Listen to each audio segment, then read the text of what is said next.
Hey guys, I wanted to do this video to tell you that if you are taking 2 papers in one attempt, or even more than that, what combinations are good combinations to take.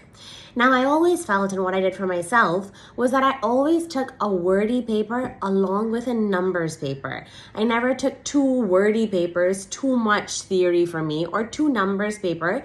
The calculations kind of get mixed up.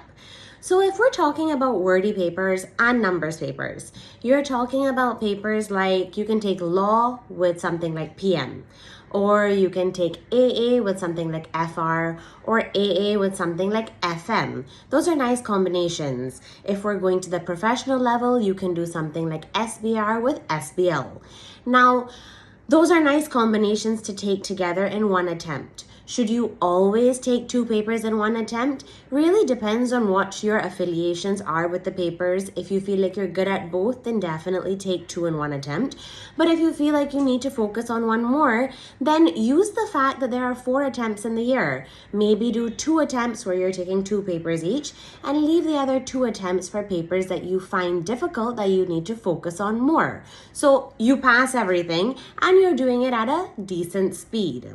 Now, if you are doing what I've told you, if you are doing the wordy and the numbers, I would tell you, how are you supposed to study for both of these? I would tell you if you have 100% of time to study, so let's say you have 100 minutes, you're gonna spend 40% of the time on the wordy paper and 60% of the time on the numbers paper. I feel like that's kind of how you should proportion it if you're taking 2 papers like that. And finally, what I want to tell you is that if you are taking a wordy paper, you have a study text and you have an exam kit, you need to spend 30% of the time on the study text and 70% on the exam kit. I noticed this with AA when I did it myself, when I didn't have guidance. What I did for AA was that I went through the entire study text, and because it's me, I wrote out the entire study text. Then I tried to attempt an exam question and I couldn't even attempt one. They are scenario-based questions.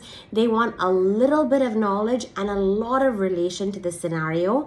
So what I should have done was spent 30% of time on the study text and 70% on the exam kit so that I knew how to actually answer the exam questions. Having all this knowledge and not being able to apply it to a scenario makes absolutely no sense.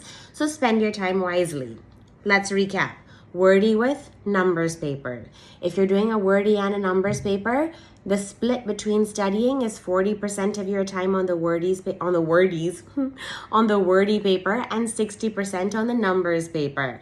For the wordy paper in itself, you're spending 30% of the time learning the knowledge from the study text and 70% attempting exam questions. I hope that this finds you well, and I hope that this has helped you. I do want to tell you that for December and March, we do have TX, we have ATX, and we have MA batches.